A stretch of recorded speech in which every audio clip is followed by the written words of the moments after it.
频道开设以来，不断的有朋友指出频道有剧本的这件事情，你们是对的。8月份的时候，频道编导给了我一个天时地利人和的旅行自媒体剧本，那就是一直想学修车的我，在免税州阿拉斯加遇到了修车很有经验且愿意教我的 Sheldon。哦对了，这个老外他就负责扮演阿拉斯加本地人 Sheldon。我欣喜若狂，我这样刚上路的小演员拿到这样的好剧本来之不易。我跟编导说我会把握好机会，好好演的。我就以免税价购入了心心念念的各种汽车配件和维修工具，开始给车做全面的保养。整辆车的刹车系统从仰角到刹车片全部换新，刹车液和变速箱油也换新。我期待着在9月初南下之前可以让我的车整装待发。但是频道编导的心思，我这个演员是猜不到的。我演下去才发现跟我预想的不一样，我的演技接这样的稿子有点吃力。剧本的后半段意外不断，我们跟美国很大的汽车配件连锁店合作，拿到了有纰漏的新刹车卡钳，导致刹车异响不断。编导觉得不够刺激，要再加点紧张情节，比如此时离9月9日我的签证到期日就不到1周的时间了。编导可能还觉得素材不够丰富，毕竟老是搞刹车多没意思，又给我写了玻璃被撞碎的情节。我演着演着心态都要演崩了，毕竟签证要过期的人是我呀。我甚至演得有点后悔，当初是不是不该接那个稿子的？我的时间不够，我演不到那个完美的结局。等卡钳换好，玻璃也临时补好，离9月9日签证到期日还有2天的时间。和 Sheldon 最后一场温情野鹿肉晚餐的对手戏表演完毕， Sheldon 就此杀青，毕竟请个老外的费用还挺贵的。而我就匆忙狂奔9小时越过边境。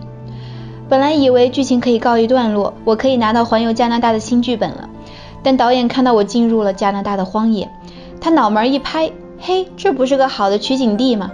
他脑子再一转，说他想到一个可以承接上文的剧情，那就是我在阿拉斯加换完了刹车系统，但是我没有做4轮定位，导致好好的轮胎在1天的长途之中就被完全的磨平磨爆，而我就被抛锚在荒野之中了。至于荒野找救援的这种事情，剧组的实力非常的雄厚，我们提前联系了路人，劝修车厂老板关掉店门去拉斯维加斯度假，跟警察对好了台词，和救援保险洽谈好了理赔条例。最后导演又找来了一个爱笑的印度小哥，让我们可以演对手戏。我作为演员的一份子，虽然对剧情比较震惊，但是对导演的才华很佩服。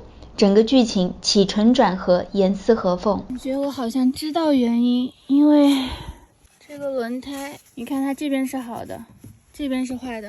我仰头看着编导，我说你的剧本写的不对，不符合人性的预期。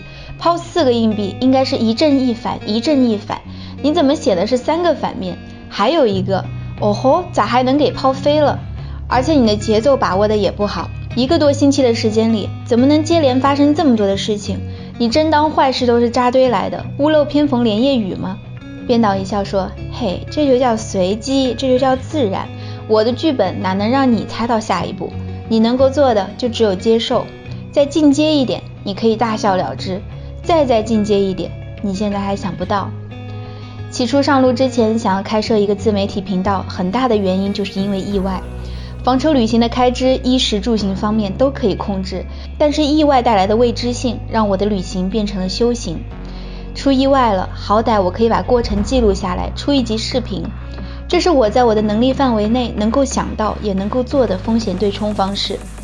视频的拍摄和实际的输出其实是很不一样的，大家看到的是我在以周更的方式匀速更新，但实际事情的发生是随机的。这4期修车的长视频内容就接连发生在这短短的1个多星期，而等我真正到达了加拿大的绿洲，这1个多月我1个素材也没有拍，我甚至没有去到任何地方。这1个多月我只待在了加拿大白马市，而我做的也只有一件事情，就是喘息。8月和9月因为意外和车的保养费用，还有阿拉斯加的高物价，让我的支出远远大于在美国下周旅行的那4个月。又因为半年过去需要续缴车险，我的流动资金水平让我觉得处于不安的状态，它没有办法承受下一次的意外。阿拉斯加高速路在加拿大的路段还没有走完，接下来南下又是进入荒野。现实的问题摆在眼前，我需要赚钱，赚钱需要播放量，需要粉丝量。9月中旬，我开始以每周2更的速度更新视频。我的视频稍短些的需要3-4天，长的需要逻辑性的，素材比较杂的，中英文字幕校对比较多的，后期需要做动画的，不才需要整整1个星期。1个月的时间，我在加拿大白马市的图书馆里埋头连轴转的更新视频。因为没有去任何的地方，车子也终于不需要任何护理，我在白马市的1个月仅仅需要支付饮食和固定支出被压缩到了不到$400，创下旅行以来的历史新低。哦，对了，这些画面其实是摆拍，没有人会在图书馆剪辑视频的时候换2套衣服、2种发型，然后把图书馆里的所有椅子以各种姿势都做一遍的。我之所以能穿成这样在图书馆里拍视频，是沾了频道的光。Jade Solo Travel 这个频道在9月迎来了他自己的转机。从9月中旬开始，频道陆续接到了3个商务合作的机会。10月份的时候，我在加拿大白马市取景拍了第1支服装类的商务合作视频。11月的时候，时隔8个月， Jade Solo Travel 这个频道第1次实现了收支平衡。我在想，时间可真妙啊，这样就是可持续性的旅行了，这个频道可以自给自足了。是的，就连当下你正在看的这个视频，也是非常荣幸可以接到一个非常棒的商务合作的。本期视频里这些美丽的首饰由高端珠宝品牌 Gingerberry 提供。Gingerberry 是主要做珍珠首饰的品牌，他家的珠宝使用顶级珍珠、18K 金、银或者天然钻石，款式设计灵动，很多的首饰都可以一款多戴。也许很多人都知道昂贵的珍珠大品牌玉木本，但是比起 Mikimoto、Gingerberry 的同质量相似款型的珍珠首饰价格仅为其1/5，性价比非常的高。情人节就要来了，不知道有没有贴心的男观众准备送礼，还不知道送什么。我想就在加州的海边给大家搭3套珠宝，也许可以参考看看。独家折扣信息会在视频链接。第1套是由经典的大颗独立的淡水极光珍珠配极光珍珠项链，这对耳环采用的是10到12毫米的大颗极光珠，千里挑一的3A 级别，珠形正圆且极其微狭，光彩夺目。项链的部分是3到5毫米的小极光珠，这样的小珍珠既可以搭配得很正式，也可以搭配得非常随性自然。这款项链还有异形珠的款式，异形极光珠光彩不减，设计上会感觉更加的灵动。异形极光珠的价格比起正圆的3A 级别珍珠也会低很多，这款项链的异形珠款式仅仅$100多就可以到手。第2套是一款多戴型的极光珠首饰，这套的耳环有耳夹款也有耳钉款，耳环上的珍珠尺寸在9到10毫米之间，你可以把珍珠拆下来搭在链子上，你就拥有了一条珍珠吊坠，剩下的部分就是简约的银饰耳环，你可以把它搭配得很规矩，也可以搭配得很随性。我脖子上的这条极光珠项链由一大一小2颗极光珠组成，珍珠的位置你可以随意挪动，可以2颗一起戴，也可以单戴1颗小珠子，非常的精致百搭，很适合日常的佩戴。第3套是高级的海水阿扣亚珍珠首饰，阿扣亚俗称小灯泡，极具光泽，它是难得的海水珍珠，光泽为蓝色，所以比起淡水极光珠的价格，阿扣亚珍珠会贵上很多。我脖子上的这款 Silver Galaxy 银色星系，使用多颗4毫米和1颗7毫米的顶级蓝色阿扣亚珍珠，在脖子上熠熠夺目，实在是太美丽了。这款项链有吊圈和吊坠2种戴法，搭配不同的服饰就可以营造出不同的风格。跟它相配的也是使用蓝色阿扣亚珍珠的耳环。其实这么多年我一直是没有耳洞的人，因为我一直没有找到理由说服自己在身体上打洞。但是看到这款耳环，我就觉得哇塞，我要去打耳洞了，因为实在是太漂亮了。这对耳环由4颗5到6毫米的蓝色阿扣亚珍珠和银链组成，典雅美丽。你还可以把余下的3颗蓝色珍珠拆下来，仅单戴1颗蓝色阿扣亚珍珠，简约精致。这也是一套变换戴法就可以多场合佩戴的首饰。使用 Jade 的粉丝专属85折扣码，可以现在叠加他家的店铺情人节满减使用。Gingerberry 全球通邮，每款首饰都会附带珠宝证书，包装是精美的礼盒包装，送情人送自己都会很不错。各位情人节快乐！有的时候人生是旷野，有的时候也只有一条路。我在白马市跟着当地人过了他们的节日。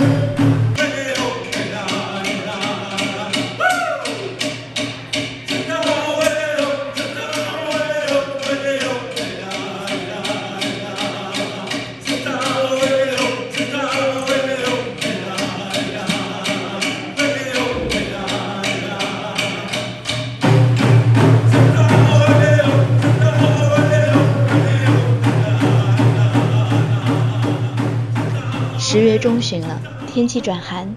Sheldon 从阿拉斯加发来消息 ，Jade， 你看，阿拉斯加下雪了。我打开 Weather 的网站，北半球渐渐被标志着冰雪的蓝色覆盖。我再打开手机，白马式的天气会在下个星期骤降至-15度。喘息好了，是时候再出发了。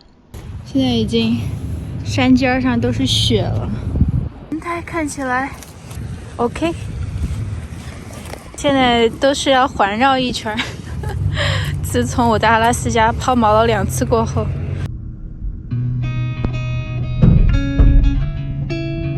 一切检查完毕。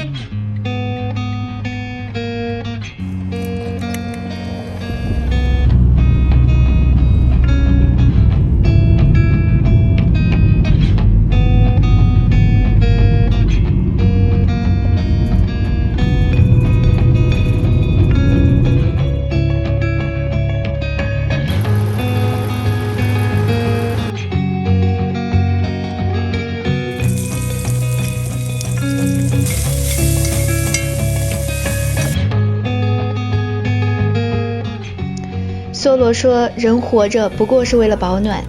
天气一冷下来，我便总是想到这句话。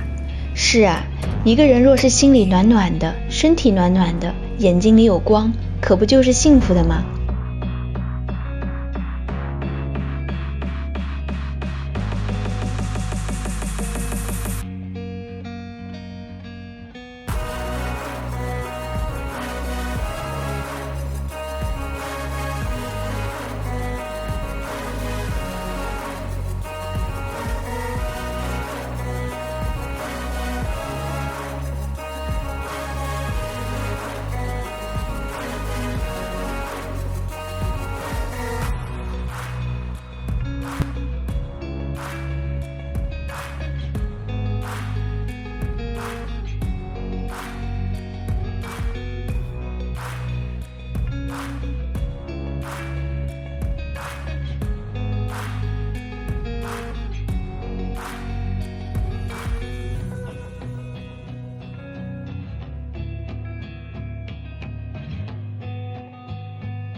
下周2骤降到-18度，所以 OK， 继续往前走。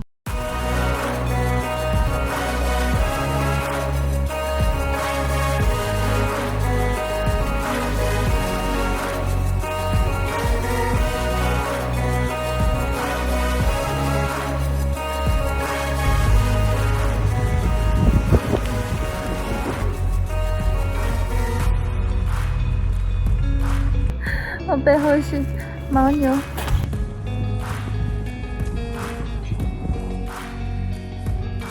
这是个小牦牛。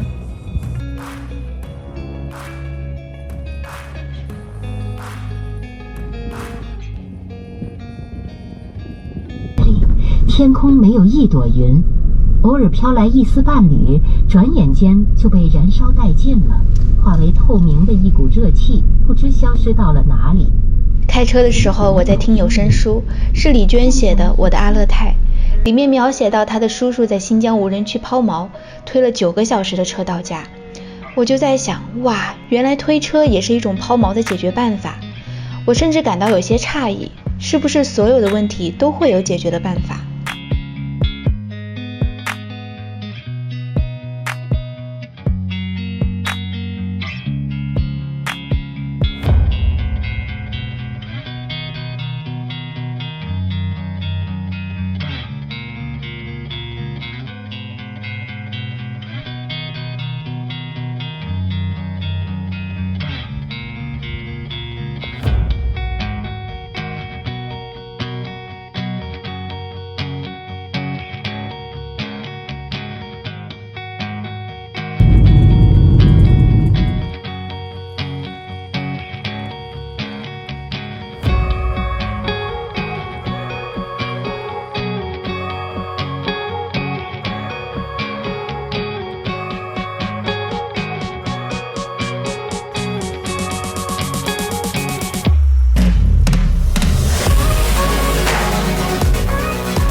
月亮把我惊艳到了，多么漂亮的满月呀！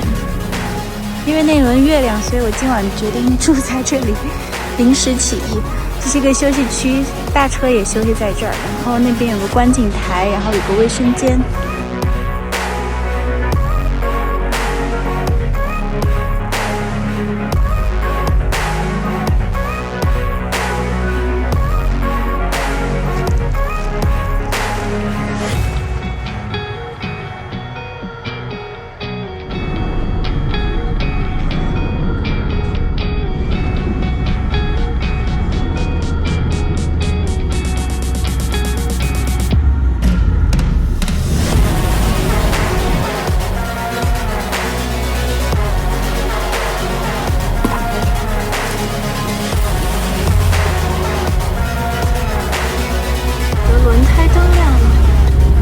是为什么？每个都好好的呀，为什么轮胎灯会亮呢？没有看出谁有问题啊。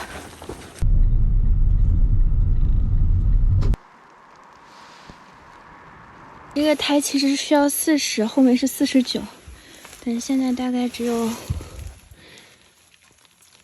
35的样子，估计是之前去轮胎店换轮胎的时候，他们并没有把它打到标准气压，不然不会才1个多月，这个气就降了这么多。这个打的还蛮快的，几下就打进去了。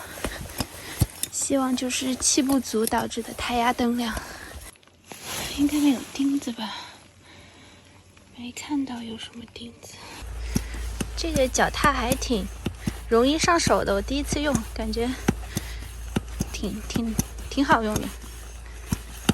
这个胎更低，这个胎才30，应该49才是。我估计其实是因为我换轮胎在轮胎店，然后他们把前轮换到后轮，但是没有给后轮。他不改呀，这个是新的呀。奇怪。见证奇迹的时候，看我修好没有？耶，哈哈。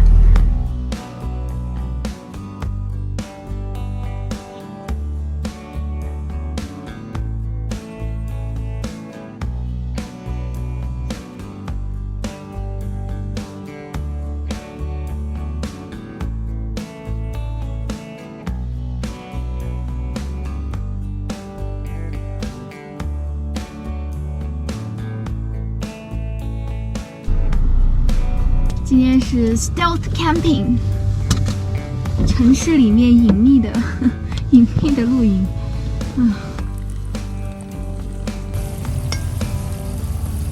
油浸大蒜搞定。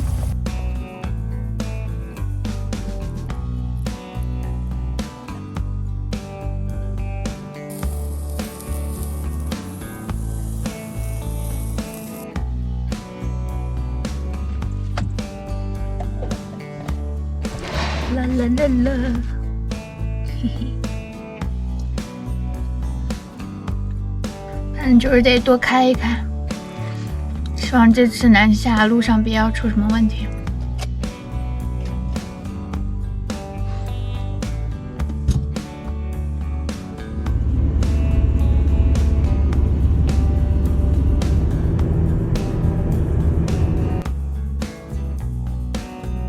我以为我的车跑下来很脏了，看这个车跑的，没事儿，马上就要下雨了。下雨的话，车一下子就能洗干净。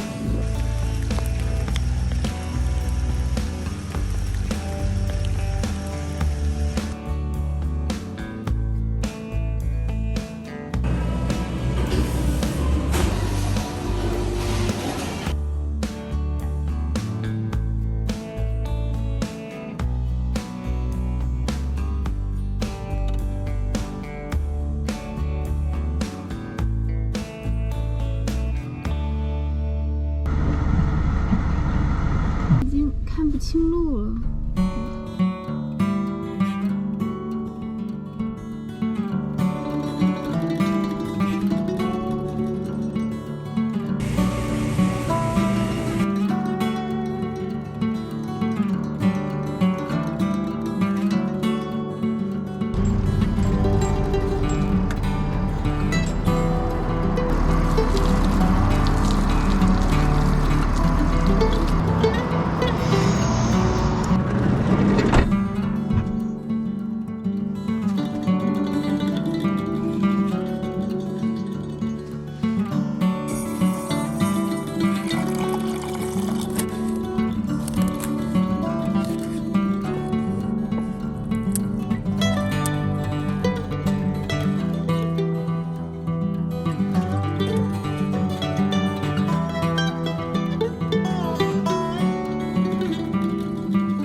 肉拌饭。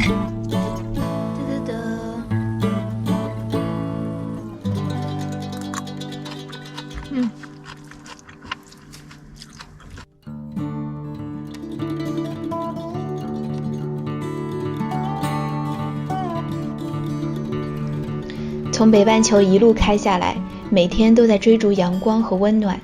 大部分的时候，在1天之内就能从阴雨开到天晴，从冬季进入秋日，每日都可以切身地感受到时间的轮转。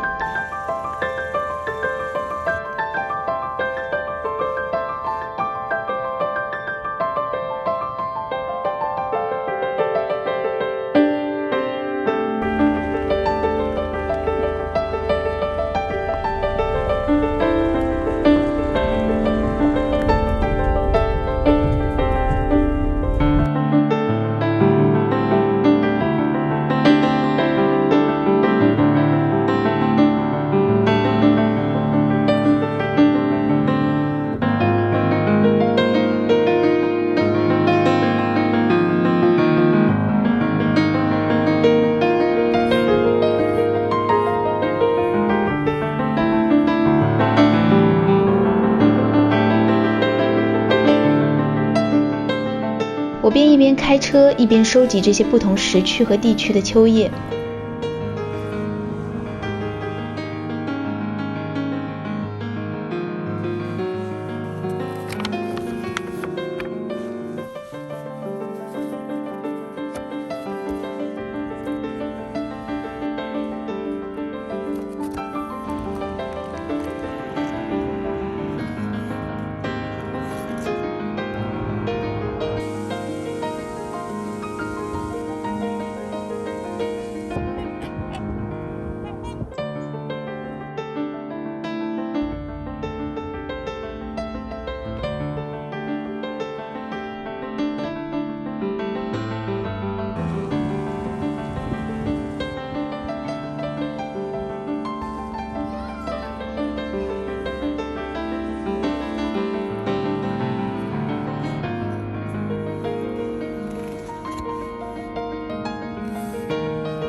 之前在提姆开箱一期预告过，我想把这些秋色用树脂封存起来，寄给大家做纪念。真的非常感谢各位一路以来的陪伴、打赏和鼓励，频道的轨迹也因为遇见了你们而有了很大的改变。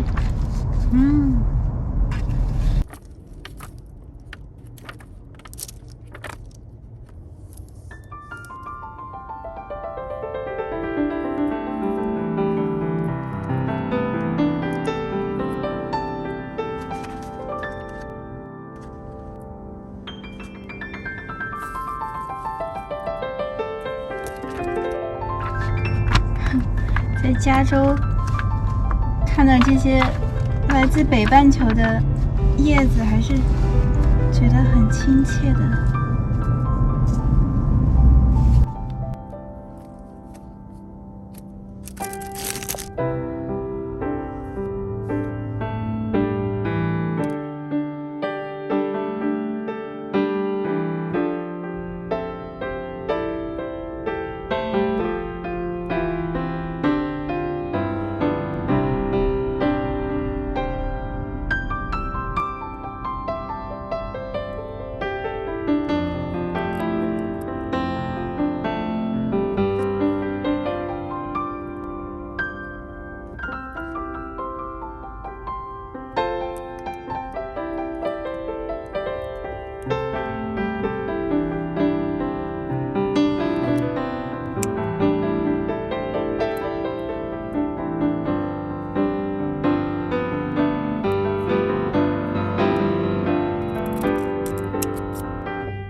如果有想要枫叶明信片的朋友，请在评论区留言，我会选取一位朋友寄出去，地点不限，因为明信片全球应该都可以寄到。上个周末，我和 Patrick 夫妇聚在了莹莹家。Patrick 和凤梨已经辞去了他们在硅谷的工作，收拾好了行装，正准备开启他们的东南亚背包客之旅。Patrick 说，之前在工作的时候，后面好几年的事情都可以一眼看到头，可是真正要上路，连下个星期会发生什么都不知道。我感同身受，我掐指一算，编导给你们写了一个好剧本，你们会喜欢的。